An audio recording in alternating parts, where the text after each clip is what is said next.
Olá, boa tarde. Bem, hoje estamos dando prosseguimento às jornadas negras da Unioeste, Unila e Univale. Hoje com o minicurso Introdução ao Iorubá, Língua e Cultura, do professor Alesi, Ouessou, Idrissou, pesquisador beninês da Unila. Hoje vamos exibir um documentário, vamos fazer anotações e formular perguntas para dar prosseguimento na quarta-feira com os comentários do professor sobre o documentário de hoje e uma ampliação sobre ele. No sábado, teremos a continuação com a arte verbal iorubá, oralidade, cânticos, tradução cultural. Hoje passaremos no documentário um vídeo com o professor Babatunde Walau, que é professor de História da Arte na Virginia Commonwealth University, Richmond, Virginia.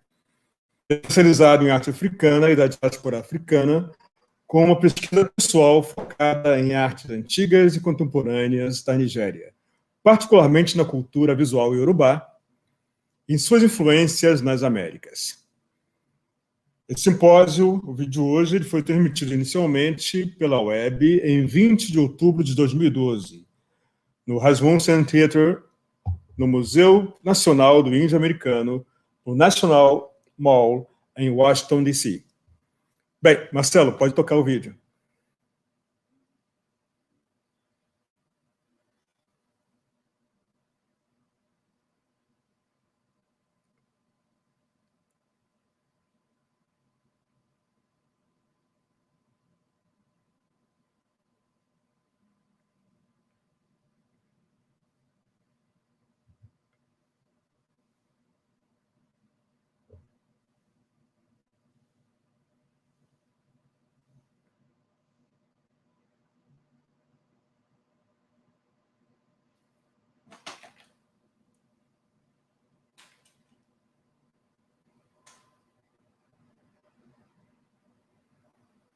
Have taken us to different latitudes here in the Americas. Now we are going to swing across the Atlantic Ocean to Africa. Dr. Babatunde Lawal is a professor of art history at Virginia Commonwealth University in Richmond, Virginia. He specializes in African and African diaspora art with personal research focus on the ancient and contemporary arts of Nigeria, particularly the visual culture of the Yoruba and its influences in the Americas. His publications on Yoruba art examine its ontological, social, cultural, religious, and aesthetic implications, as well as the dynamics of change. Much of his data derives from formal and iconographic analyses, reinforced with field interviews and from the Odu Ifa, a collection of origin myths, astronomical speculations, philosophical commentaries, and remedies handed down from the past, and often referenced by Yoruba diviners to help clients in times of crisis. As we will learn, cultural astronomy looms large in Yoruba culture and art, being used for a variety of purposes such as social control, measuring time, determining direction, coping with the vicissitudes of the existential process, and most importantly, reinforcing their belief in life after death. Dr. Lawal's presentation is titled A Big Calabash with Two Halves, the Yoruba Vision of the Cosmos. Please welcome Babatunde Lawal. Thank you. So this your clock. Oh, okay. That's about 25 extra. Okay. Thank you very much. First of all, I want to thank the Smithsonian Institution for inviting me to participate in this symposium. Well, I'll go straight to the topic. As is well known, cultural astronomy is a complex subject. It is much more than an inquiry into the nature and significance of heavenly bodies. It also entails the use of celestial observations for measuring time, controlling human behavior, as well as for creating ritual and agricultural calendars, among others. In addition, cultural astronomy is in different parts of the world has given rise to a variety of cosmological speculations and belief systems, all aimed at giving life meaning and purpose. My presentation today examines this phenomenon among the Yoruba of West Africa and how they use it through the visual and performing arts to educate the public, measure time, determine direction, cope with the existential process, and above all, reinforce their quest for eternal life.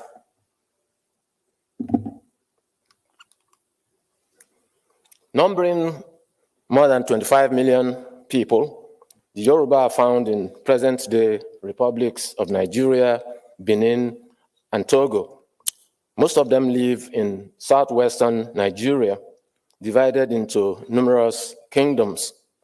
Major towns are headed by monarchs, Oba, who claim descent from Oduduwa, a divine ancestor, often identified as the first king of Ile-Ife, the ancient city widely venerated as the cradle of Yoruba culture and where the world was created. Hence the popular saying, Ife oye, ibi ojumo timowa, Ife, the land of sunrise. By the beginning of the second millennium of the Common Era, Ile-Ife had become a major urban center with highly sophisticated religious, social, and political institutions. In fact, there are monoliths for measuring time, and we have Professor Willett of Cambridge. It's a site of intensive archaeological work. The city is world famous for its arts, whose style varies from the naturalistic to the highly stylized, all reflecting a period, in fact, they date between the 11th and the 17th centuries, all reflecting a period of advanced cultural and economic development. As in other parts of Africa, the Yoruba have astronomers and astrologers called Ojogbon. These are philosophers, our star readers, Adaunse, occultists. There are professional diviners revered as keepers of Yoruba divination narratives called Oduifa, comprising creation stories, details of time-honored rituals, quasi-historical accounts, often cited to relate the past to the present in the attempt to predict or solve problems.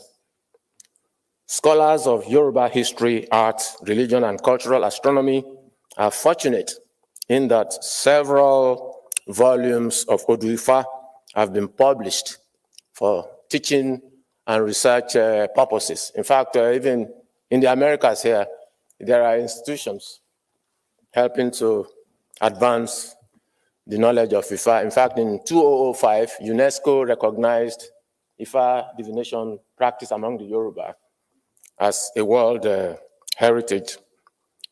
My interpretation of Yoruba cosmology has benefited immensely, not only from Oduifa, but also from Yoruba oral traditions, as well as interviews with indigenous astrologers, and from my own research. It is worth mentioning that Yoruba oral traditions include special terms and aphorism for theorizing and interpreting the visual and performing arts. A review of Yoruba cosmology reveals a strong belief in a supreme creator called Olodumare, the eternal one, or the ultimate cause, the generator of Ashe. Ashe is a vital force or power that enables the sun to shine, the moon and stars to glitter, the winds to blow, the rain to fall, and the river to flow. It gives form to the formless, motion to the motionless, and life to living things. It is present in all phenomena, both animate and inanimate. This power sustains the cosmos, which the Yoruba conceptualize as the big calabash with two halves, Igbanla Meji, Sojuderaun, also called Igbaiwa, the calabash of existence. The top half signifies sky or heaven, Orun, the spirit world, and the domain of Olodumare, also known as Alashe, the source of Ashe.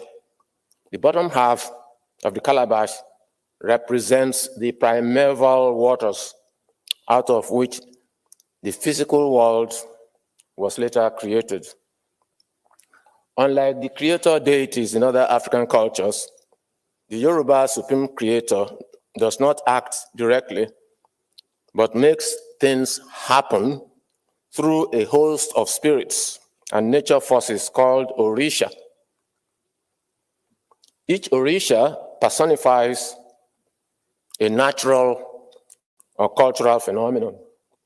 Thus, Obatala exemplifies creativity, Eshuelegba communication, Orunmila divination, knowledge, wisdom, Oduduwa the divine kingship, and so on and so forth. In fact, technology is also personified, agriculture. All these elements are personified to facilitate some kind of communication between the human and the superhuman, and in the process, enable the Yoruba to influence and manipulate the forces of nature. As the story goes, in the beginning, only water existed below the sky, that is, in the bottom half of the calabash of existence. Olodumare later gave Oduduwa a sacred bird and a bag of sand with which to transform the primeval waters into habitable land. The one on the right is a contemporary interpretation of this creation myth. Oduduwa descended from the sky, poured the sand on the primeval waters, and released the bird to spread the sand, eventually creating land. The Yoruba term Okundaye, that is, the ocean turned into land, commemorates this event. In view of its participation in creation, the bird motif features prominently in Yoruba rituals as a power symbol, and one can see the messengerial function of the bird here because it commutes between heaven and earth. It is seen as a symbol of ritual agency.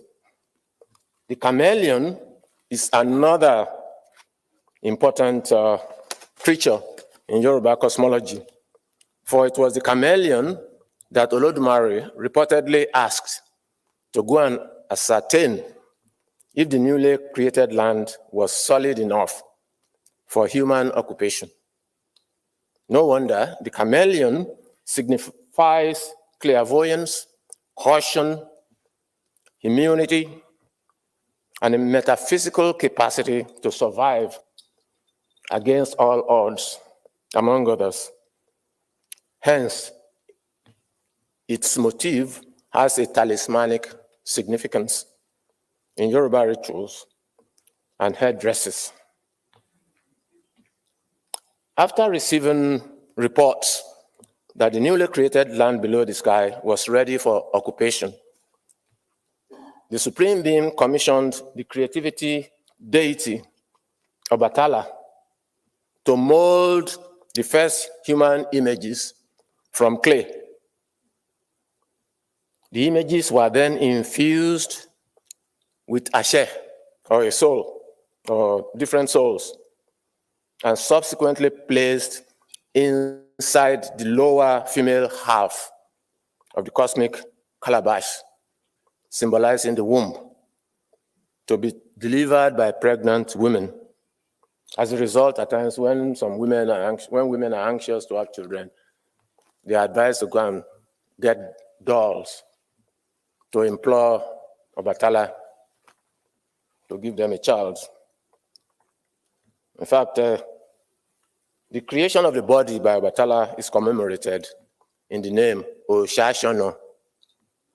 The deity created a work of art. So there's an attempt here to trace the origin of artistic creativity among humans to the spiritual.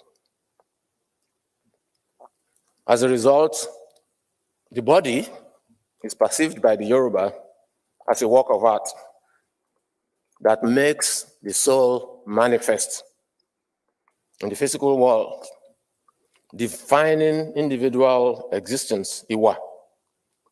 So one can see some kind of correlation between the body and a work of art. But to the Yoruba, it is much more than flesh, bones, and blood.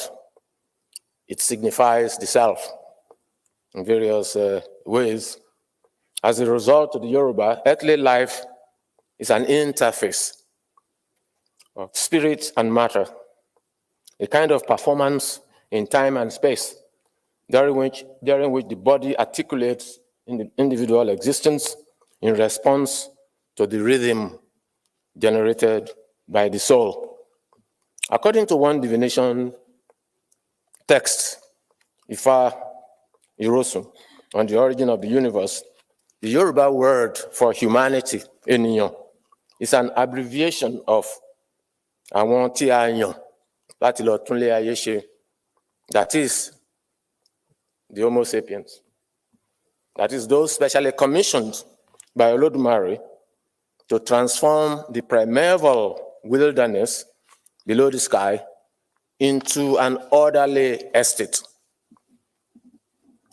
In other words, or in effect, the word eniyan not only identifies the human body as a divinely inspired, intelligent form, it also implies that the capacity to create and appreciate art is an integral part of humanity, accounting for the aesthetic impulses in poetry, music, dress, pottery, sculptures, and other forms of material culture. Now, it is worth mentioning that some of the Orishas, including Obatala, the artist deity, allegedly assumed the same human body in order to accompany the first mortals to the earth. In fact, Ogun, the deity of tools and weapons, is said to have led the way, that is, the first mortals and other deities, using his machete to cut a path through the primordial jungle, laying the foundation for Yoruba culture and civilization. In fact, during festival for Ogun, you see priests using the machete as though clearing path, creating civilization. So the popular name Ogunlana commemorates this event. In short, all the principal Yoruba Orisha allegedly contributed significantly to the transformation of the earth into the civilization it has become today. Besides, some Orisha allegedly became rulers of certain towns during their sojourn on earth, intermarrying with humans who now venerate them as divine ancestors. Other deities miraculously disappeared, leaving behind figurative and non-figurative symbols for communicating with them in the spirit world. These legends soon gave rise to a tendency among the Yoruba to identify culture heroes on the grounds that they are supernatural beings temporarily incarnated in human forms to facilitate direct interaction with mortals. So it is that some Yoruba deities are personified in art and altars. Others can be embodied through spirit mediumship. Now, the popular Yoruba saying, Aye Loja Orunile, the world is a market, heaven is home, throws more light on the Yoruba concept of humanity. It connotes the descent of an embodied soul from heaven to participate metaphorically in a business venture on earth, which will end at death.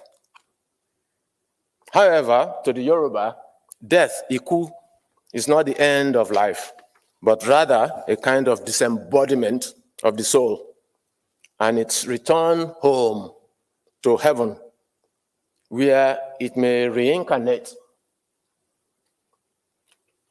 as a newborn baby to start a new life on earth. For instance, whenever children are born immediately after the death of grandparents, they are named after those grandparents, being perceived as those grandparents reincarnated. For instance, my own name, Babatunde, means father returns, implying that my grandfather has reincarnated in me.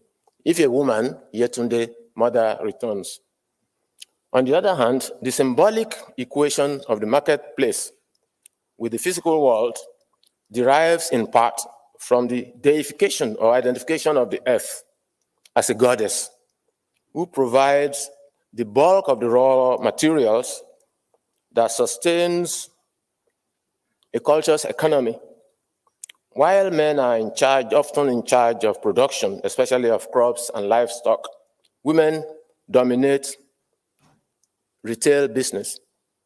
As Margaret Drury points out, women control the central market, and its administrative head holds a position in the King's Council of Chiefs. In effect, the marketplace metaphor in Yoruba culture identifies earthly existence as a complex web of social interactions and negotiations, a kind of business venture that requires an individual to develop special skills so as to make life profitable. The emphasis on the head, Ori, in Yoruba visual culture, deserves special attention here. It reflects a strong belief that the head is to the body what a king is to a kingdom, and by extension, what the supreme being is to the cosmos, a source of power. Moreover, the head of an individual is thought to have two aspects. The physical head, that is the visible one, which identifies the self, and the metaphysical head, the seat of the soul, that not only empowers existence, but also enables certain individuals, especially diviners, to develop extraterrestrial perceptions reflected in cultural astronomy. Needless to say, success in life also depends on how well one is able to make good use of one's head. No wonder in the past, adult Yoruba were expected to dedicate an altar to their inner head,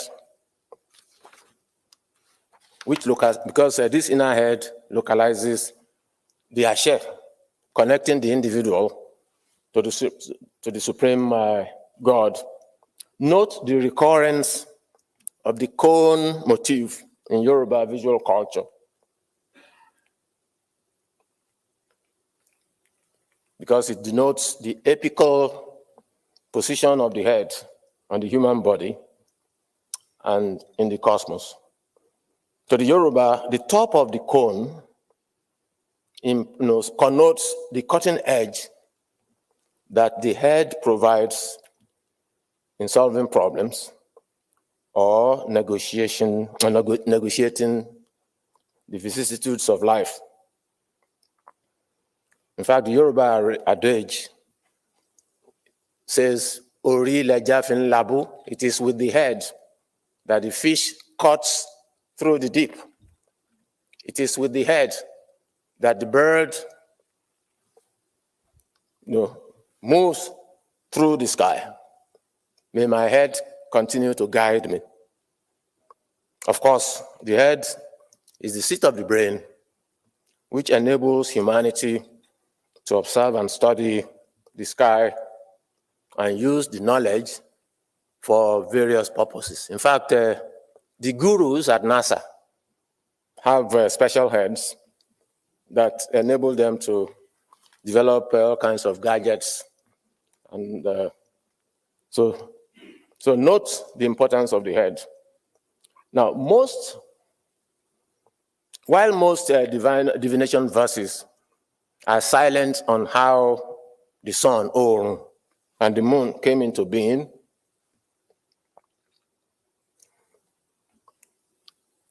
nonetheless, they identify sun and the moon as children of the great mother called Yemaja.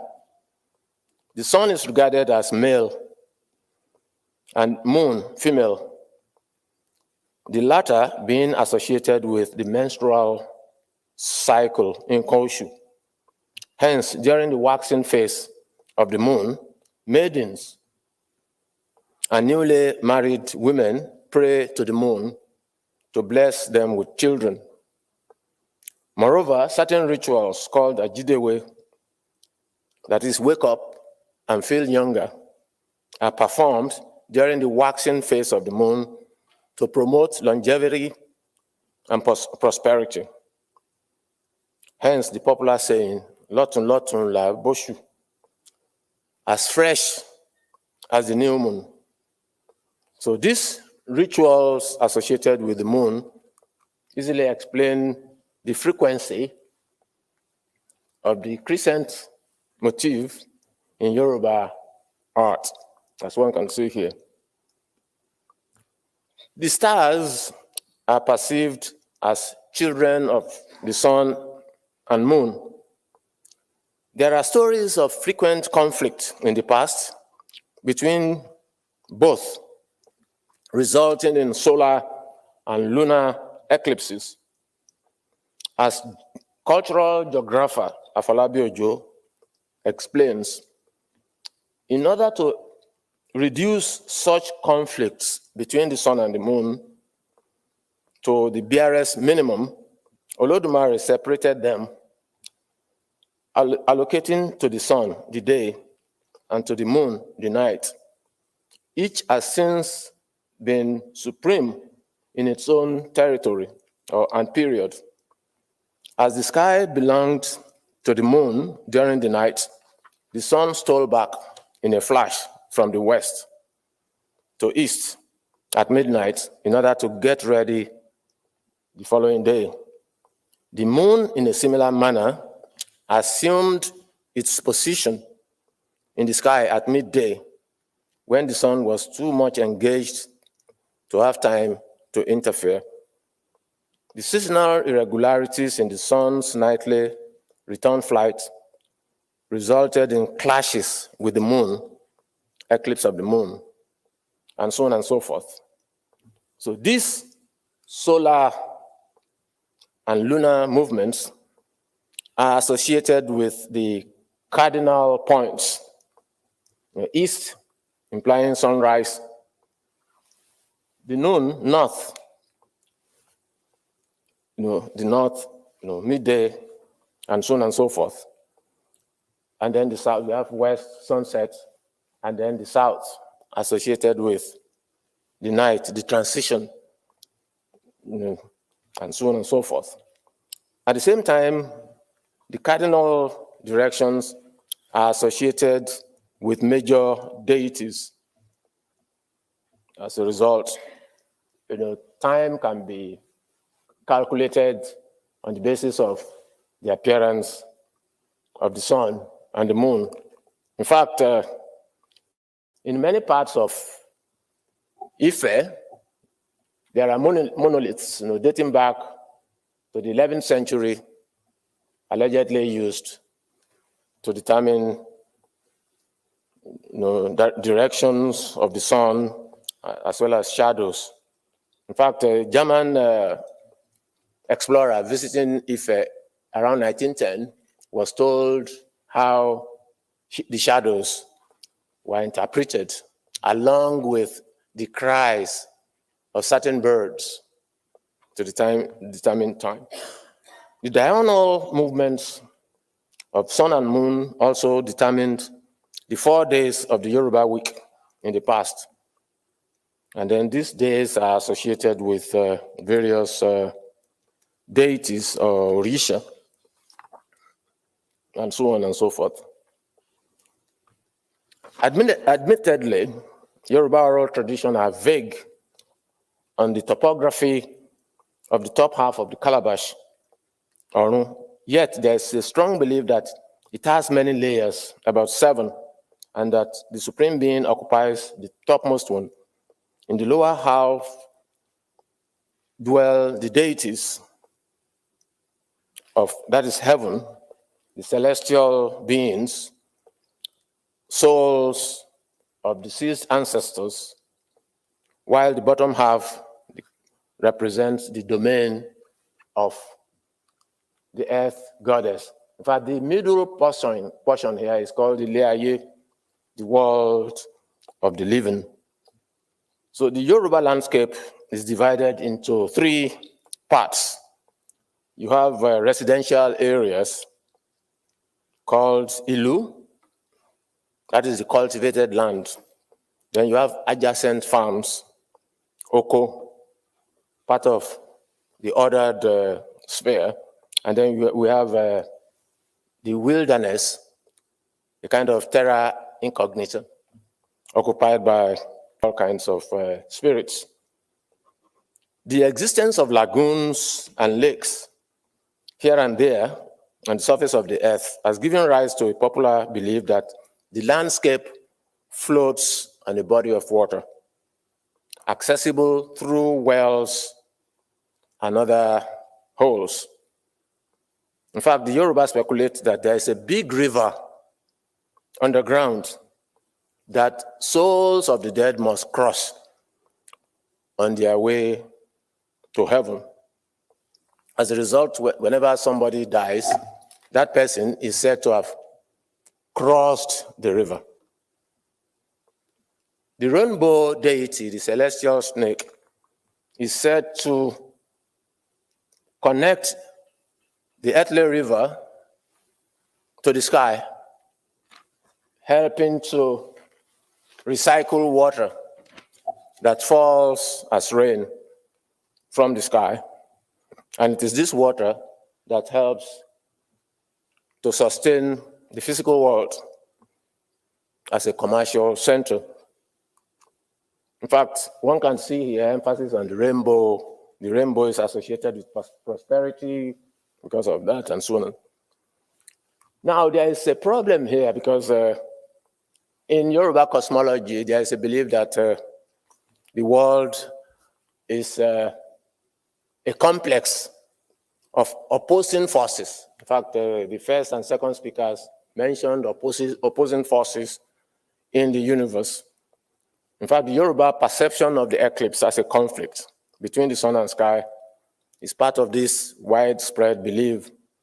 So what we see here, there's a belief, kind of oppositional complementarity of sun and moon, day and night, hot and cold, wet and dry, visible and invisible, all complementing one another. Hence, there's this popular saying, "Tibitire la dale aye," that is, the world is sustained by good and evil. And inu koko dudu, it is out of a black pot that the white porridge comes out. In other words, you use a black pot to cook and make white porridge. The implication here, apart from signifying that good things can come out of a bad event and vice versa, it also relates night to daylight, because daylight comes out of the night. No wonder Yoruba cosmology has forces associated with those of the right and those of the left. Those of the left are associated with evil, and those of the right with good, and so on and so forth. So there are all kinds of implications for this. As a result of that, there's a belief that there are certain deities created by Olodumare to reconcile these forces that are in perpetual opposition to one another, part of a dualism.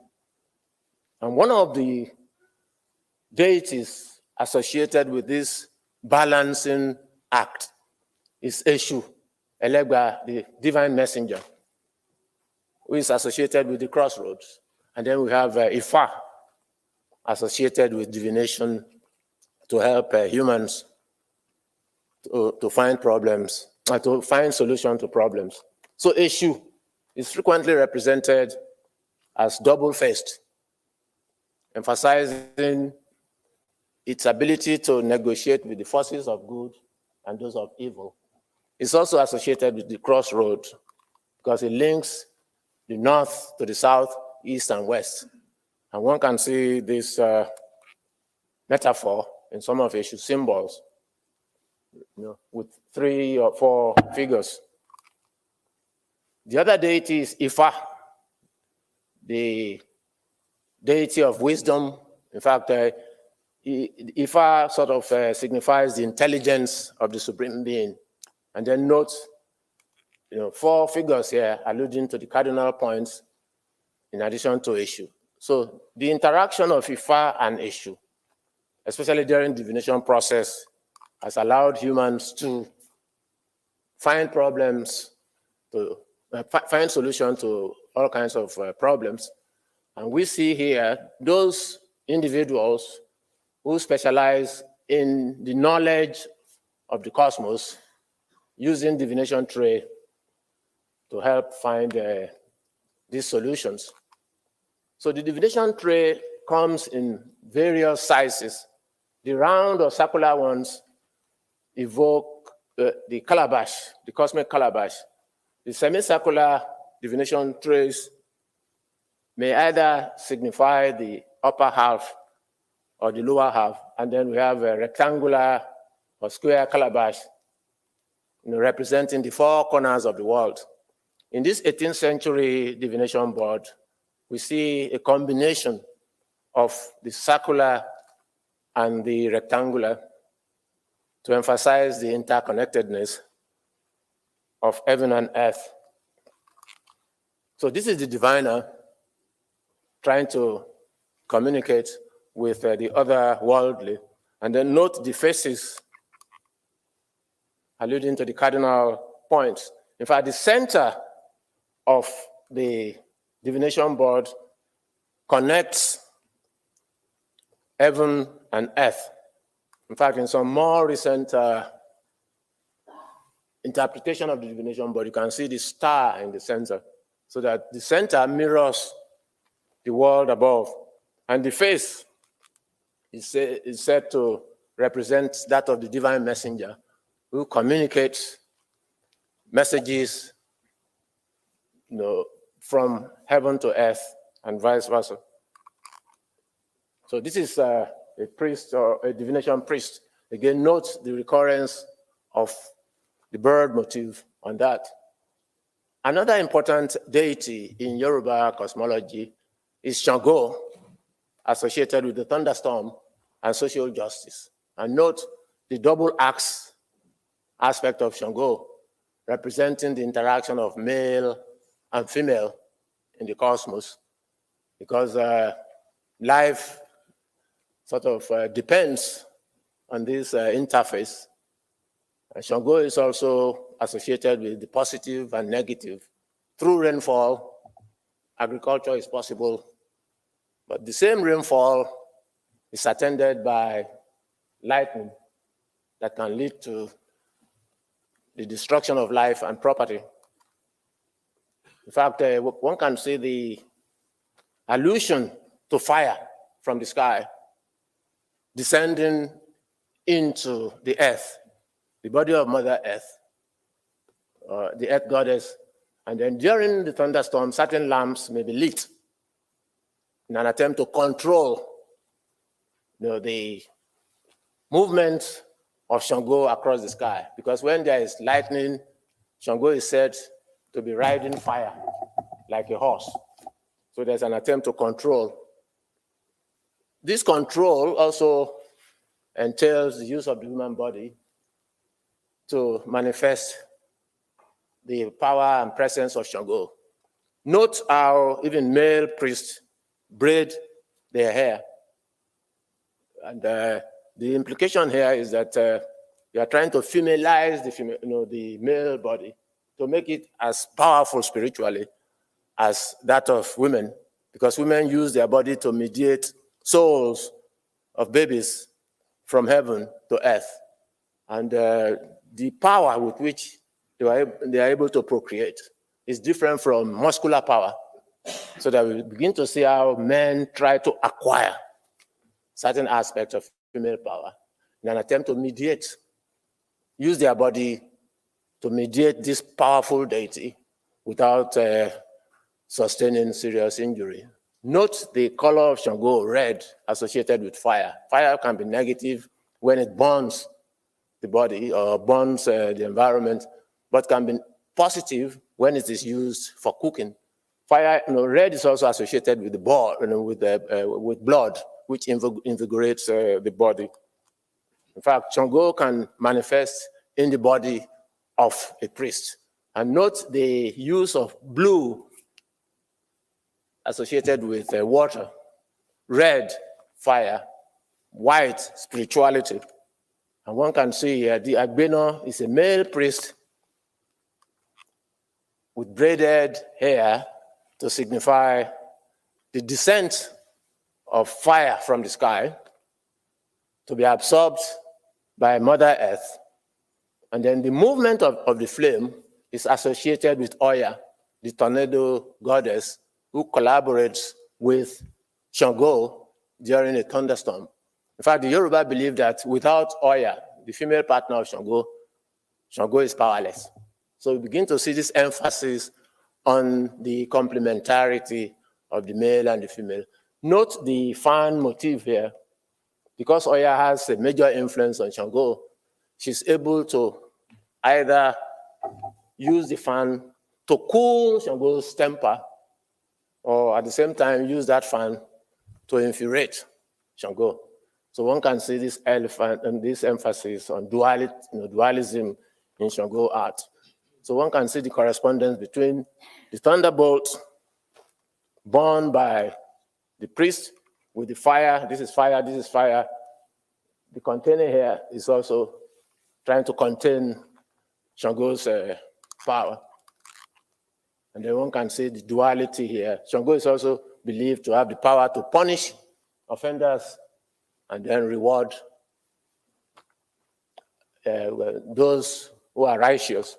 And finally, we look at Earth Goddess, who controls the market. The there's a society called the Boni. Individuals, men and women who have attained distinguished positions in their professions, they become members of this society. They call themselves Omoya, children of the same mother.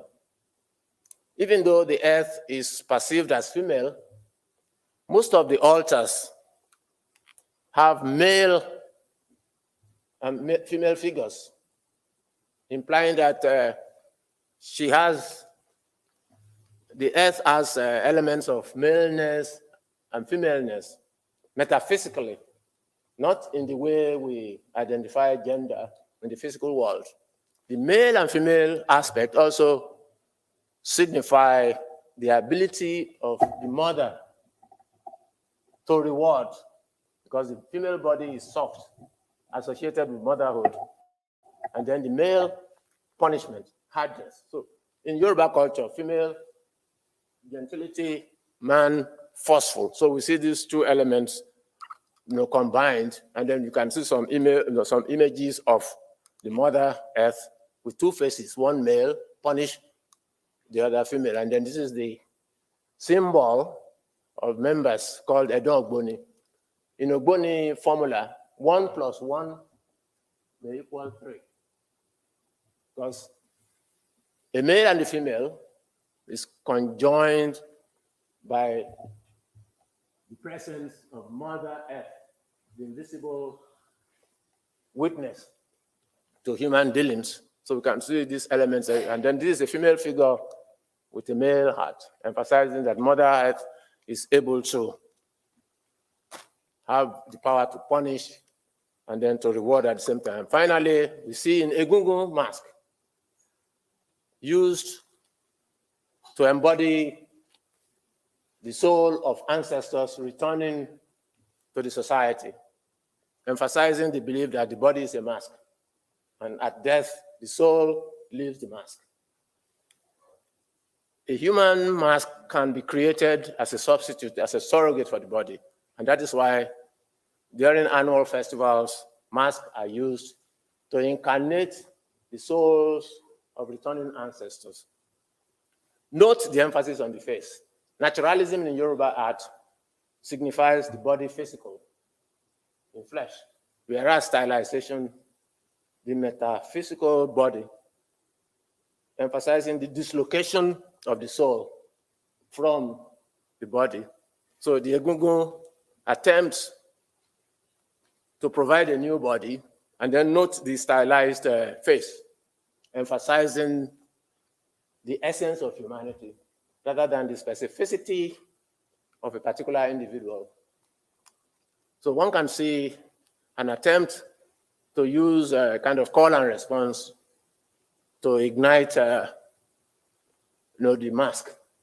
In fact, igniting in Yoruba culture means, when you dance, you are burning.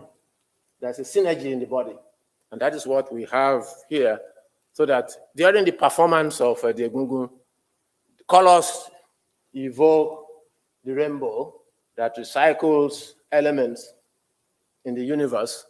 And one sees this attempt to make the spirit manifest, so that to the Yoruba, death is not a finality.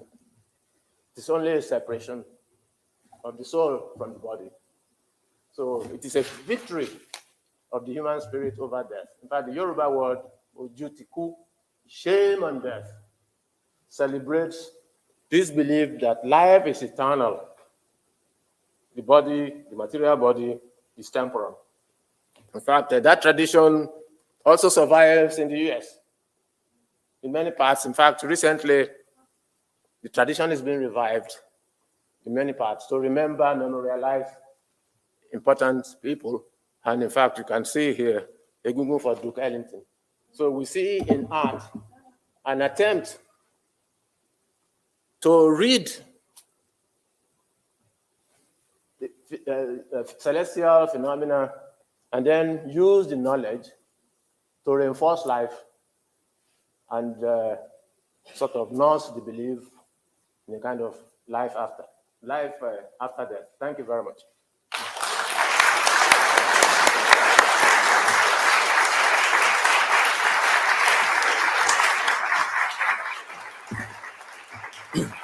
Wonderful. Fantastic. Thank you very much. Oh, thank you. Wow, we've sort of been all over the planet now and in up and down. What I'd like to do now in our remaining time, oh yes, we don't have any, but yes, we're going to go for a little while longer and have some questions and answers. So I'm going to ask our speakers to come up onto the stage, and we're going to pull some chairs out here. I apologize that Dr. Urton had another appointment that he had to go to, so he will not be joining us for this. And I want to remind you that if you want to ask a question, please use the microphone in the center of the room so that the people out there in computer land and our webcasting audience can hear your question. Otherwise, it will be totally lost.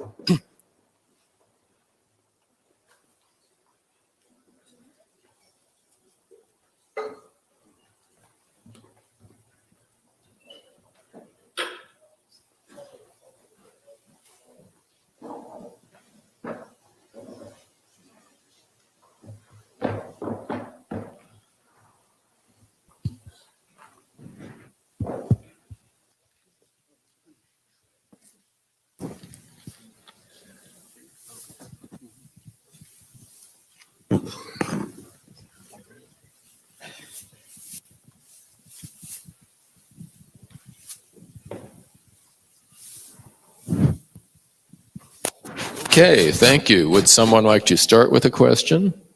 I know you guys are dying to ask some stuff. Please go up to the microphone. Yes, that one right there. Oh, hi, Stephen. Hi, Ted. Thank you all for a really exciting afternoon. It was just wonderful to flip around between this place and the other place and all over the world. I really appreciate all the speakers. I'm an archaeologist. I work in the Arctic, and I wanted to touch on another aspect of astronomy, which is meteorites. I know Mr. Price mentioned it briefly. And in the Arctic, there was a famous meteorite fall, which was iron rich. And so people traveled to get this meteorite to make tools out of it. But I'm wondering if any of the speakers had any other insights into those less permanent aspects of astronomy, but meteorites and comets, if there was native knowledge or observations or thoughts about meteorites and comets.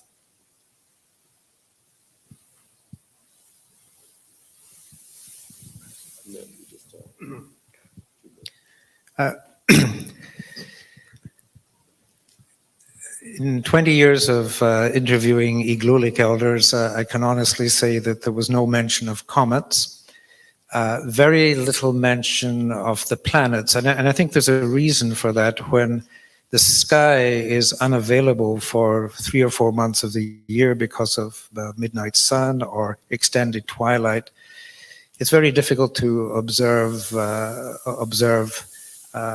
other features of the sky like planets or comets. I'll just mention that the planet Venus, as far as I could see, that was recognized, and it was called the Great Star, and we only had one interview in which, as the planets, as their name implies, are wanderers. They're never. You can't really predict their through, let's say, basic observation. You can't really predict their position in the sky. And I can remember one elder was extremely alarmed around Christmas time one year when Venus didn't appear in the sky, and she felt that perhaps this had huge significance because she always associated Venus with the Christmas period. Obviously, this was after the introduction of Christianity, and the absence of Venus from the sky at a time she usually saw it bothered her. With respect to meteorites, they have. They knew about, they were called inirtok, meaning they were really fiery. And they distinguished them from shooting stars, which, to be polite about it, were called when they saw shooting stars, they said it was the stars defecating. But the meteorites, and I think you were referring particularly to the ones in Greenland. There was a long history of these that I won't go into now. But from the Iglulik point of view, meteorites were recognized, but very little stories connected with them. Thank you. Okay, the Yoruba regard the stars as Irawo. Now, meteorites and shooting stars are also called Irawo. Yet, when you have a shooting star across the sky, some suspect that a great tree has fallen. An important person must have died. And if you check very well all over the Yoruba country, maybe an important person has died. One aspect. Then Venus is identified as Aguala, very close to the sun. And then Sirius is called Orisha Oko because of its use by fishermen at night for direction. Otherwise, all the other stars are just regarded as children of the moon as a result of some kind of marriage to the sun.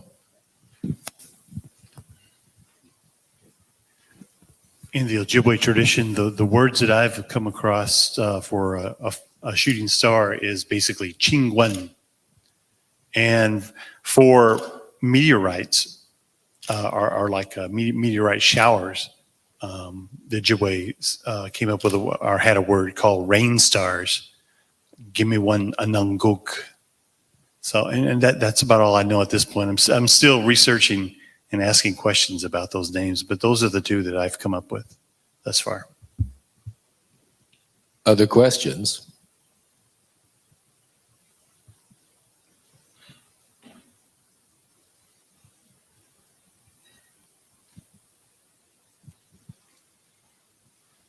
I'm just wondering, because this is an astronomy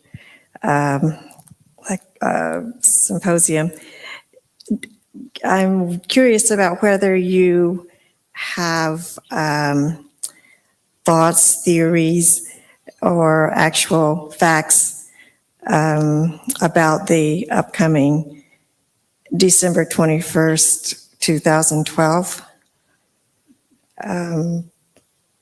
astronomical lineup or whatever that is supposed to be occurring that day.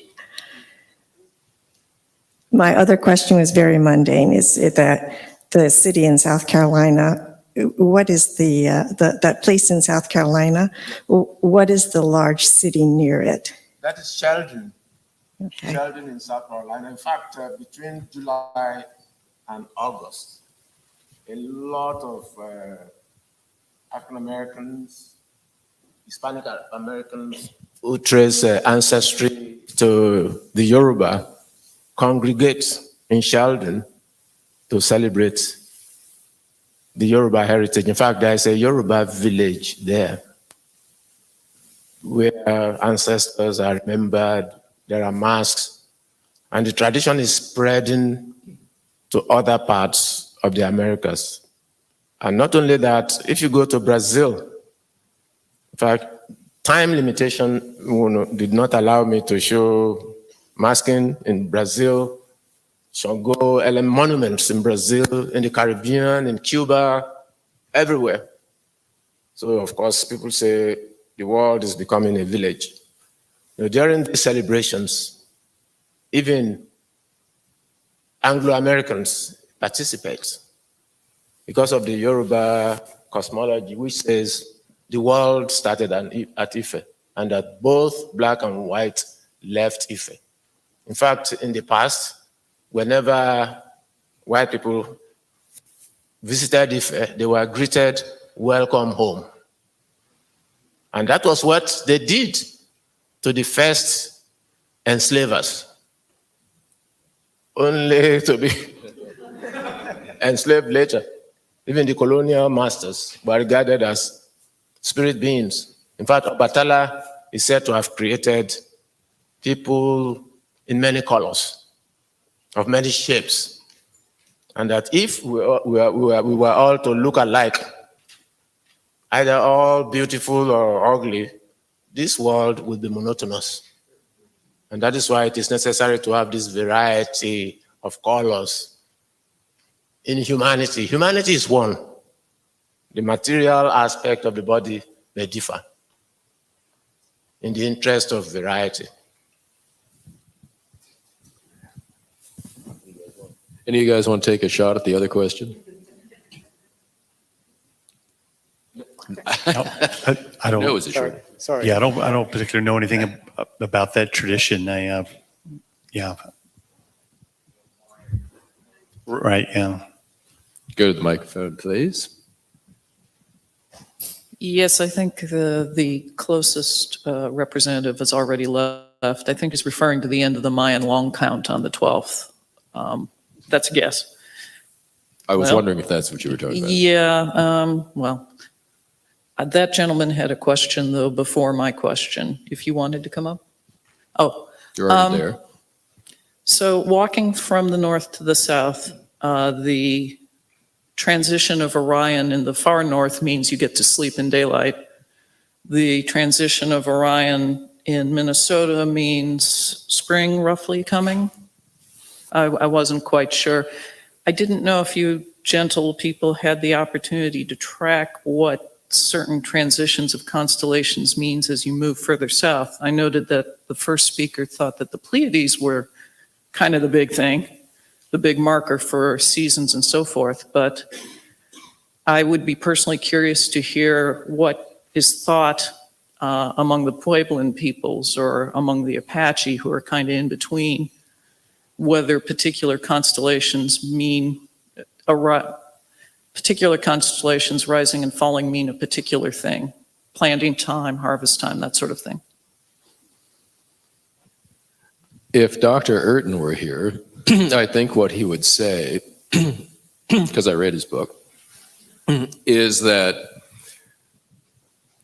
our understanding of the stars is always culturally based. And that cultural base, he argues, almost always comes down to food. So we're using this to help us understand whether it's agricultural cycles, whether it's hunting cycles, or whatever. But he also makes the point, and this was sort of the question I had down here, is that the sky, to some extent, we can talk about the night sky as being kind of a cultural Rorschach, in which we see what we already understand. I mean, it helps us understand some things, but then there's also what we project onto it. I had an experience the other night. I can see a little bit of the northern sky from my apartment in Baltimore, and I can see the Big Dipper going around the North Star, and I can't see a whole lot else, and there's all this urban light that stops me from seeing a whole lot of stars, but I had particularly clear night. I was like, oh, wow, I can see those, and I can see those. Gosh, I wonder what they are. I wish I knew my constellations, blah. And then having read Gary Urton's book, I said, I can just make up my own.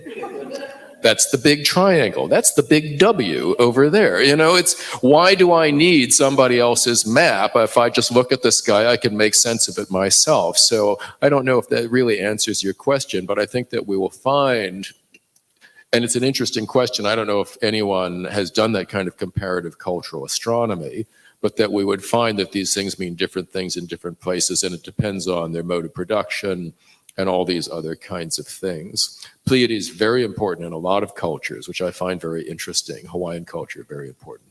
Gentlemen?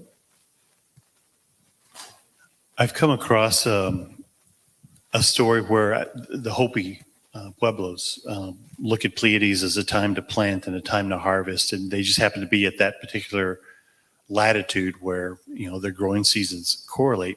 But with the Pleiades, for us being farther north, that would not correlate. Well, for one thing, we're not agricultural traditionally, but the Pleiades had for us a cosmological, and I didn't include that in my presentation. The Pleiades was a cosmological constellation called Bagonegijik, which means the hole in the sky. And right about the time of the winter solstice, the Buganagigic is almost overhead. And that is kind of an alignment of the four worlds of the Ojibwe, the four levels of the universe. So that's how come that the cedar tree is sacred to us, because it is like a cosmological axis that aligns the world with the Buganagigic, with the hole in the sky. So that's why we use cedar in our ceremonies. But it gets really complex when they start telling that story, and I didn't feel totally confident in bringing that story here until I have learned more about those teachings. Another little thing about the Pleiades in South America, there was a very interesting scientific study done where some scientist guy or whatever was out there and was told by the villagers that every year a certain group of elders goes to the certain mountaintop before dawn and watches for the rise of the Pleiades. And depending on what they see, that determines what the year is going to be like and when they should plant. And so this was just written down as one of these kind of cultural knowledge things, blah, blah, blah, blah, blah. And then the scientist guy said, all right, let me check this out. So we went and checked it out, and it had to do with the density of the atmosphere and how that made the Pleiades appear, which is in a sort of kind of farmer's almanac way told them, okay, it's going to be a wet year or a dry year. And that then determined, and he was able to document this and prove it scientifically, that they actually had science going on here. It wasn't just some kind of, I dare say the word, superstition. And I think that's, that what we see in a lot of what we've talked about here is that there is deep cultural knowledge in all of these things that combine science, cultural understanding, psychology, a whole range of the human experience. Now, among the Yoruba, some astrologers, instead of looking at the sky, get a bowl of water to reflect the heavens. And it is from this bowl that the stars of certain individuals can be identified. So that if somebody is rich and famous, they say, Rawaminton, my star is shining. And then individuals will align, will be identifying a particular star with their own destiny. And when kings die, there are beliefs that certain stars will disappear from or recede back into space until a new king is installed. Of course, the body is a mask for mediating souls through reincarnation, through rites of passage. So stars are significant, but there are still children up there subject to other forces. They are all Ashe. Ashe is a power, it's a force in the universe, all emanating from a source. I'll just, and this is going back a bit to the question. I think this point has been made before, but I think it's important to know and repeat that the constellations as we know them are not always what other people see. So when it comes to Orion don't see, Inuit don't see Orion in the same sense that we do. It's broken up. The three main stars in Orion, the ones that I explained, the runners, they're just separated out of that to be a constellation that's actually linked with the Hyades and also with the major star Aldebaran. Similarly, the other two stars that we're familiar with in Orion, that's Betelgeuse and Bellatrix, they're ones that are completely different constellation or asterism, as you might call it, within Inuit culture. And these are called Akutuyuk because of their separation. They mean two stars apart.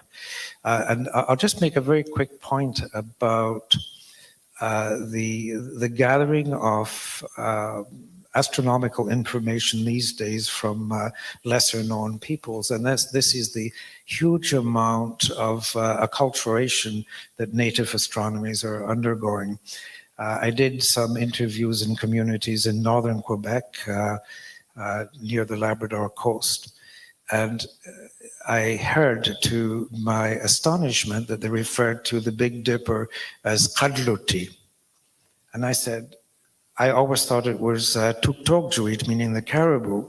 And this middle-aged lady said, no, it's Kadluti. And I said, well, when you translate that, it means dipper. So I said, where did you first learn that it was called Kadluti? And she said, an Anglican minister, when I was very young, came into our house in a dark night and said, it was beautiful, clear tonight. And I looked up to the sky and I could see Kadluti. And that's how she learned it. So through the back door, all our acculturations creep in and begin to really infect and affect native cultural astronomies. Thanks. I'm afraid I have been given the time up signal, but so I'm going to end the formal discussion and hope that those of you who have further questions will stick around and discuss with us. And I apologize for that. Thank you to all of our speakers and to the National Museum of African Art for initiating the African Art Stellar Cosmos project.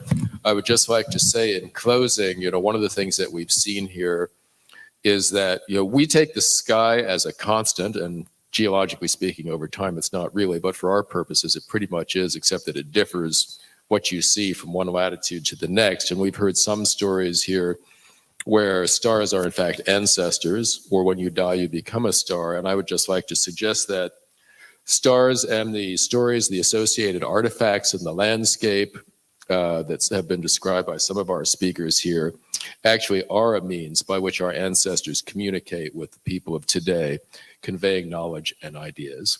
Thank you very much.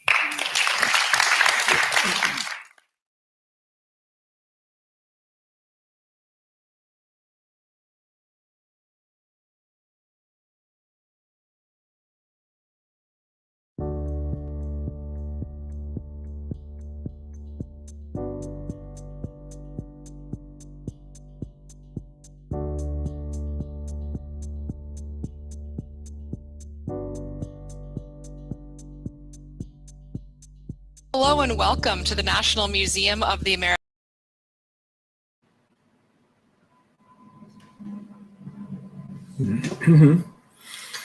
Bem, olá. Então nós vamos encerrar por hoje. Lembrando que na quarta-feira teremos a aula com o professor e terá seguimento no sábado. Bem, boa tarde. Até lá.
qualquer roda da cidade eu sou bem-vindo. Em qualquer roda da cidade eu tô jogando. Meu jogo é forte, meu jogo é bonito. Não tem tempo ruim, com meu santo ninguém pode. Eu vou jogando limpo, eu vou jogando com classe, eu vou jogando sem parar, de rasteira em rasteira, vai aprendendo a cair e a se levantar. Malandro é aquele que com os próprios pés vai jogar. Nessa batalha só amigos vai encontrar. Eu vejo o mundo de cabeça pra baixo, eu me esquivo assim mesmo, eu tenho foco, não vou parar. Cê tá curtindo a capoeira, vamos jogar. Quando começa ninguém consegue parar. Capoeira de roda, girando o mundo, e eu só quero jogar, eu só quero jogar. É capoeira de roda, girando o mundo, e eu só quero jogar. É capoeira de roda, girando o mundo. É capoeira de roda, girando o mundo, e eu só quero jogar. É capoeira de roda, girando o mundo. Qualquer roda da cidade eu sou bem-vindo. Em qualquer roda da cidade eu tô jogando. Meu jogo é forte, meu jogo é bonito. Não tem tempo ruim, com meu santo ninguém pode. Eu vou jogando limpo, eu vou jogando com classe, eu vou jogando sem parar.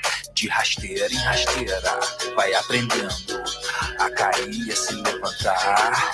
Malandro aquele que com os próprios pés vai jogar. Nessa batalha só amigos vai encontrar. Eu vejo o mundo de cabeça pra baixo, eu me esquivo assim mesmo, tenho foco, não vou parar. Cê tá curtindo a capoeira, vamos jogar. Quando começa ninguém consegue parar. Capoeira de roda, girando o mundo, e eu só quero jogar, eu só quero jogar. É capoeira de roda, girando o mundo, e eu só quero jogar. É capoeira de roda, girando o mundo. É capoeira de roda, girando o mundo, e eu só quero jogar. É capoeira de roda, girando o mundo. É capoeira de roda, girando o mundo, e eu só quero jogar. É capoeira de roda, girando o mundo. É capoeira de roda, girando o mundo, e eu só quero jogar. É capoeira de roda, girando o mundo.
Música